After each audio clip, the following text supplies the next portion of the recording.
महाराष्ट्रात सध्या Mahavitaran, BEST, Adani, electricity, Tata power, Torrent power या वीज कंपन्या नागरिकांना वीज पुरवठा करताना दिसत आहेत. यातून महावितरण राज्यभर वीज पुरवठा करते, तर इतर कंपन्या मोठमोठ्या शहरांमध्ये वीज पुरवठा करतात.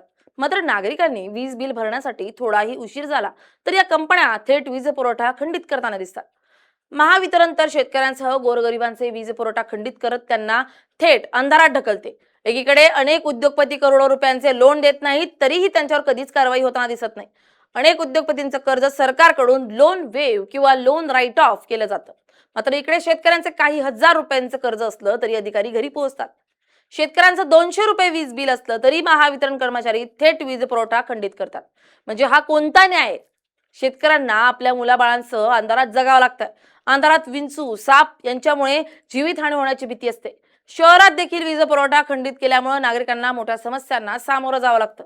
या व्हिडिओतून पाहूयात महावितरण शहरात आणि गावांमध्ये कसं काम करते. महावितरणमध्ये सध्या काय सुरू आहे पाहूयात. नमस्कार, मी स्नेहल चौधरी. आपण पाहत आहात एलएस मराठी.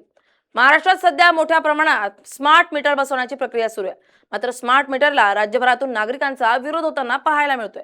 स्मार्ट मीटर बसवल्यानंतर वाढीव वीज बिल येत असल्याचा आरोप नागरिकांकडून करण्यात येतोय.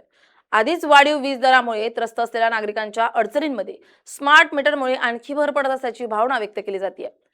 त्यामुळे स्मार्ट मीटरची प्रक्रिया थांबवून जुने मीटर पुन्हा बसवावेत. तसेच वाढीव वीज बिलांबाबत सरकार आणि महावितरणानं तातडीने स्पष्टीकरण द्यावं अशी मागणी नागरिकांकडून केली जाते.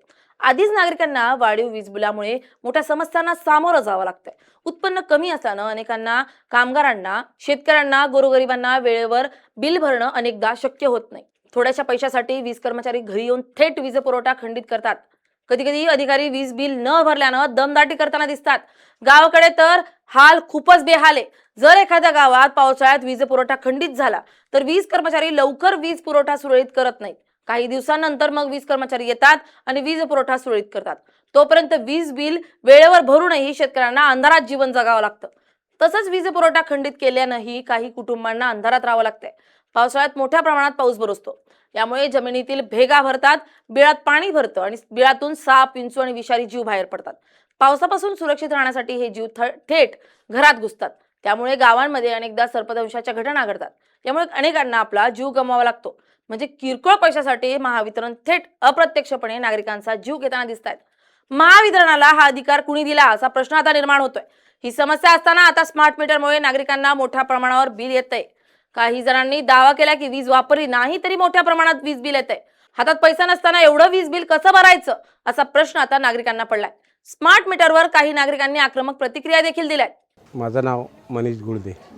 माझं राहणं कैलासनगर, अमरावती न्यू बायपास इथे आहे. माझ्या घरी स्मार्ट मीटर लावलेलं आहे. ते स्मार्ट मीटर लावूनसुद्धा वीज स्थिर आकार, वीज आकार, आयकर वापर हे कंटिन्यू त्यामध्ये लागून येत आहे. याकडे कोण लक्ष द्यायला तयार नाही. वारंवार शासनाकडे पत्रव्यवहार केला, MSEBीवाल्याकडे पत्रव्यवहार केला, तरी आजपर्यंत कुठल्याही प्रकारचे काही आम्हाला त्यामधून काहीच मिळालं नाही. दर महिन्याला वाढीव बिल, त्या मीटर लावल्यापासून वाढीव बिल येणं तयार झाले. स्मार्ट मीटर योग्य केलं की अयोग्य केलं? अयोग्य केलं. जुनेच मीटर चांगले होते. तर काय सांगाल, सध्या संपूर्ण महाराष्ट्रामध्ये स्मार्ट मीटर लावण्यात आलेले आहे. नेमकं कशा पद्धतीची परिस्थिती आहे स्मार्ट मीटरची आणि दर कशा पद्धतीचे येतात? स्मार्ट मीटर लावलं म्हटलं म्हणजे नाहकचा ग्राहकाला भूदंड देणे आहे. मुळात सांगण्याचं तात्पर्य असं की ज्या पद्धतीनं नाही काय आता स्मार्ट मीटर म्हटलं म्हणजे सध्याच्या महागाईच्या काळात ते स्मार्ट मीटर लावणं म्हटलं म्हणजे कुठेतरी नाही काय म्हणजे जे विद्युत कामगार आहे त्यांना पण विराम देणे आहे आणि जे सर्वसामान्य जे शेतकरी, शेतमजूर जे काही आहे त्यांना आर्थिक भूदंडातून लागणे आहे. आणि या अशा स्मार्ट मीटरमध्ये सर्वसामान्यांचं नाही काय खिशाला कात्री लागेल असा सध्याच्या परिस्थितीत नाही काय हा पर्याय निवडलेला आहे शासनाने. म्हणून कुठेतरी नाही काय ज्या पद्धतीनं जे सुरळीत चालू होती, जी आपली साधी मीटर पद्धती ते चालू ठेवावी.